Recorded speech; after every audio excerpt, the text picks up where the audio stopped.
નમસ્કાર દોસ્તો આપણે વિડીયો સિરીઝની અંદર મોટિવેશન વિડીયો, પ્રેરણાત્મક વિડીયો, ઇન્સ્પિરેશન વિડીયો તો ઘણા બધા જોયા અને ઘણા બધા સાંભળ્યા, પણ આજે તમને વાત કરવી છે અને એક સરસ એવો પ્રશ્ન પૂછવો છે જેનું ઘણા બધા સમયથી જેની પાસે કોઈ પાસે જવાબ જ નથી. લોકો આજે વાત કરવી છે ભૂત વિશે, કે શું ખરેખર ભૂત હોય ખરું? ઘણા બધા લોકો એવું કહે છે કે ભૂત હોય અને અમે અનુભવ પણ કર્યો છે, જ્યારે વિજ્ઞાન એવું કહે છે કે ભૂત જેવું કંઈ હોય નહીં, એ માત્ર ને માત્ર મનનો વહેમ છે. શું છે હકીકત, શું છે આખી ઘટના, આજે આપણે વિડીયોમાં જાણીશું.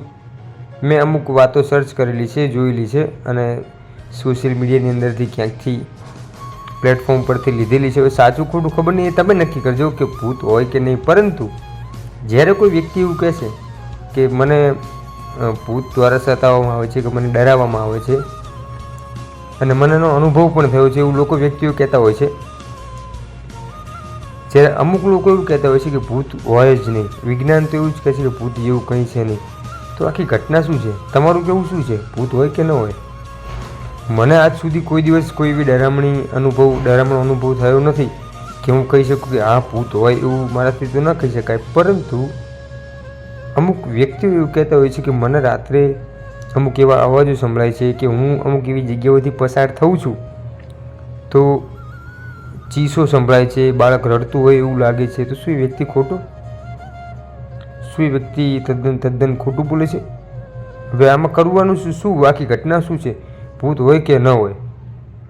હું તો એવું માનું છું કે ભૂત તો હોય, ભલે મેં જોયું નથી, મને એનો અનુભવ પણ નથી થયો, પણ એક વસ્તુ નક્કી છે કે જો આત્મા હોય તો પ્રેત આત્મા હોય જ, એવું મારું પર્સનલી માનવું છે. કારણ કે ઘણા બધા એ વ્યક્તિઓ પાસેથી આપણે એવું સાંભળ્યું છે કે જ્યારે કોઈ વ્યક્તિ મૃત્યુ પામે, એને નિર્ધારિત સમય કરતાં વહેલો અને અકાળ મૃત્યુ પામી જાય, કે જે એનો સમય જીવવાનો હતો એના કરતાં ઓછા સમયની અંદર કોઈ અકસ્માતની અંદર કે કોઈ એવું અઘટિત ઘટના એની સાથે ઘટી જાય અને વ્યક્તિ પોતાનું જીવન ટૂંકાવી દે છે, ત્યારે એને જીવનની ઈચ્છાઓ પૂરી થઈ હોતી નથી. ત્યારે તેનો જીવ એના બાળકોમાં કે એની સાહેબીમાં કે એને કોઈ પણ જગ્યાએ એનો જીવ અટકી જાય છે અને અંતે એ પ્રેત આત્મા બની અને એ વિસ્તારની આસપાસ ભટકે છે અને લોકોને હેરાન કરે છે.